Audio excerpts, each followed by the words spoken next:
तो question bank 10th class maths माध्यमिक शिक्षा मंडल मध्य प्रदेश 2021 का प्रश्न बैंक मैं हल कर रहा हूँ यहाँ पे। अगला प्रश्न पिछले वीडियो में जो किया था मैं उसके बाद ये हल कर रहा हूँ यहाँ पे। ये प्रश्न है यहाँ पे। ये 7वां प्रश्न हमको यूक्लिड व्यावहारिक प्रमेय का नहीं करना है क्योंकि हमारे सिलेबस में नहीं है। अब मैं ये क्वेश्चन 8 कर रहा हूँ, उसके बाद 9वां करूंगा। तो देखो 8 में क्या दिया, ये अपने को 2 संख्या दी है और ये बताना है कि ये भाज्य संख्या है और क्यों है। ये गुणा में है और प्लस है, ये 13 है। तो देखो हमको ये गलती मत करना, इसका गुणा करके और ये 13 हमको जोड़ना नहीं है, थोड़ा तरीके से काम लें। इन दोनों में क्या है, 13 कॉमन आ रहे हैं तो हम 13 कॉमन ले लेंगे। तो यहाँ बचेगा 7 गुणा 11, यहाँ बचेगा +1, ये जाएगा 13 और 11 और ये जाएगा 11 7 77 धन 1, ये हो जाएगा 13 गुणा 78। अब आप देख लो 13 अभाज्य संख्या है लेकिन 78 भाज्य संख्या है, ठीक है ना।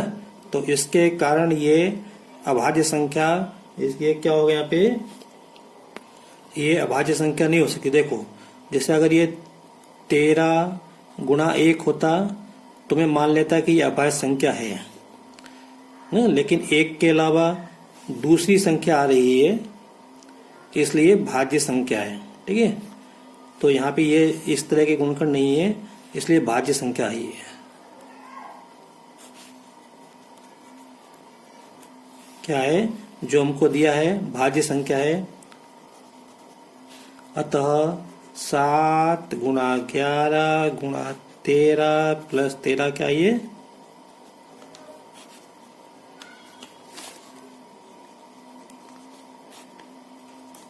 भाज्य संख्या है।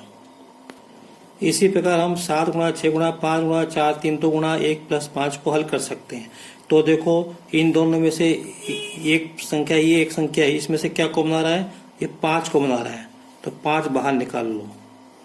तो यहाँ बचेगा 7 गुणा 6 गुणा 4 गुणा 3 गुणा 2 गुणा 1, यहाँ पे 1 बचेगा, ठीक है। अब देखो ये तो स्पष्ट है कि यहाँ पे जो भी संख्या होगी वो 1 तो होगी नहीं, 1 से बड़ी कोई संख्या होगी। फिर वही वाली बात कि यहाँ पे ये 5 गुणा 1 प्रकार के गुणनखंड नहीं है। यहाँ पे 5 के गुणा में 1 के अतिरिक्त और कोई गुण संख्या है, इसलिए ये अभाज्य संख्या तो हो ही नहीं सकती। आप चाहो तो इसको यहाँ पे हल करके लिख दो, है ना। चलो मैं देखता हूँ। देखो 1 दूनी 2, 2 3 6, 6 चौक 24 और 24 से 144 और 144 गुणा 7, ये आएगा तो 1008 प्लस 1, दोनों को जोड़ेंगे तो क्या आएगा 5 गुणा 1 009। तो अब आप देख सकते हैं कि स्पष्ट है कि ये अभाज्य संख्या नहीं है क्योंकि यहाँ पे 1 के अलावा और कोई संख्या है, ठीक है। तो इसलिए अभाज्य संख्या नहीं है, अभाज्य नहीं है। अतः 7 गुणा 6 गुणा 5 गुणा 4 गुणा 3 2 1 + 5 ये अभाज्य संख्या नहीं है, जो दिया था ये अभाज्य संख्या नहीं है। अब देखो बच्चों में ये प्रश्न क्रमांक 9 कर रहा हूँ। HCF ऑफ 306 657 का 9 दिया है और तो हमको LCM 306 657 का निकालना है। तो देखो पहले कि 2 संख्या A और B है और उनका HCF LCM में क्या संबंध होता है, A गुणा B बराबर HCF गुणा LCM। तो ये A है ये B है और इनका HCF कितना दिया 9, ये A है ये B है, तो अपने को इसका LCM अपने को निकालना है। तो देखो मैं कर रहा हूँ। तो देखो हमको LCM निकालना है। एक बात इसमें कंफ्यूज नहीं होना कि HCF ये ऐसा क्यों लिखा है, इसका मतलब ये 2 संख्याएं हैं, दोनों का HCF 9 है, ठीक है। यहाँ भी वही संख्या मिलेंगी तो ये आपका A है ये आपका B है। तो मैं लिखता हूँ यहाँ पे A बराबर 306, B बराबर 657 और HCF ये दिया है 9 और LCM ये हमको निकालना है। ये प्रश्नवाचक के चिन्ह है, ये 9 है, ये हमको निकालना है। तो इन चारों में क्या संबंध होता है ये आपको याद होना चाहिए। तो मैं बता रहा हूं, ए गुणा बी बराबर एच सी एफ गुणा एल सी एम। तो ए का मान कितना है 306, बी का मान कितना है 657 बराबर एचसीएफ कितना 9, एलसीएम हमको निकालना है। तो एलसीएम निकालना है तो इस 9 को हटाओ, हटेगा तो कहाँ जाएगा, बटे में जाएगा। तो 306 गुणा 657 बटे 9 बराबर। अब देखो बहुत से बच्चे क्या करते हैं, इसका गुणा करके फिर 9 का भाग देते हैं तो संख्या बड़ी हो जाएगी। तो यहीं से प्रयास करो कि इसको काटने का प्रयास करो। तो देखो ये 306 और 9 ये 3 से कट रहे हैं। तो 3 त्रिकल 9, 3 धाम 30 और 3 दूनी 6। अब देखो कट रहे कि ये अभी भी संख्या ये कट रही है। तो 3 एकम 3, 3 त्रिकल 9 और 3 चौको 12। अब देखो हमने सवाल कर लिया तो अब हमें समझ में आ रहा है कि अपन सीधे 9 से इसको हम काट सकते हैं। ठीक है, 9 से 306 को आप 34 बार काट सकते हो। अब 34 और 657 का अपन गुणा कर लेते हैं।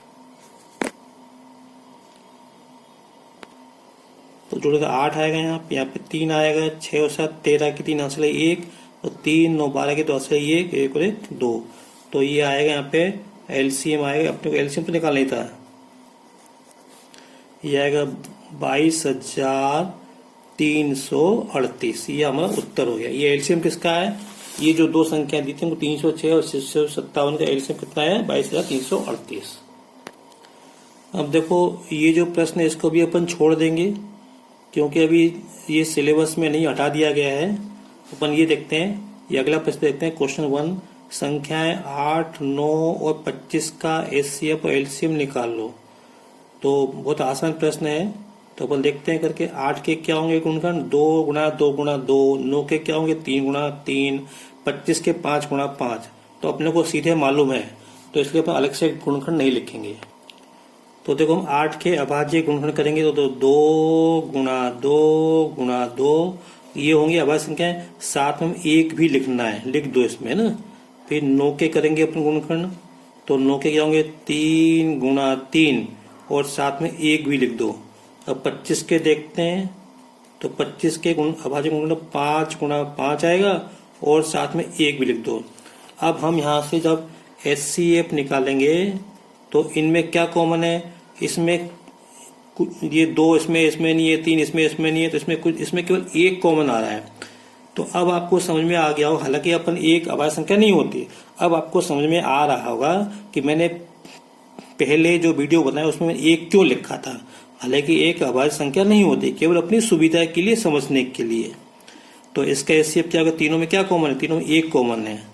तो और ठीक है, तो इनमें इसको अपन क्या कहते हैं, सह अभाज्य संख्या। 8, 9, 25 क्या है, सह अभाज्य संख्या है। इनमें केवल 1 का ही भाग जाता है, इनके एचसीएफ 1 है, तो ये सह अभाज्य संख्या। अब मैं निकाल रहा हूं एलसीएम निकालने जा रहा हूं। तो एलसीएम क्या होगा, एलसीएम में पहले एचसीएफ लिख लो। अब क्या संख्या बची, ये बची। तो इसको 2 गुणा 2 गुणा 2, यहां से गुणा 3 गुणा 3 गुणा 5 गुणा 5, इन सब का गुणा कर लो। तो ये आएगा 25 नंबर 225 गुणा 8। अब मैं आपको फिर समझा रहा हूँ, एचसीएफ का मतलब क्या था, वह बड़ी से बड़ी संख्या जिसका इन तीनों में भाग जाए। तो इन तीनों में भाग 1 का जाएगा। फिर एलसीएम क्या होता है, वह छोटी से छोटी संख्या जिसमें इन तीनों का भाग जाए। तो वो संख्या कौन सी, 1800। 1800 से छोटी कोई संख्या नहीं है जिसमें 8, 9, 25 का भाग है। ये सबसे छोटी संख्या है, इसलिए इसको हम लघुत्तम कहते हैं, जिसमें इन तीनों का भाग जाएगा। तो आपका उत्तर क्या होगा, ये हो गया और ये हो गया। बस, थैंक यू। बाकी अगले वीडियो में देखेंगे। अगर आपको मेरा वीडियो पसंद आया हो तो उसे लाइक करें, शेयर करें और सब्सक्राइब करें ताकि आपको आगे की वीडियो मिलते रहें।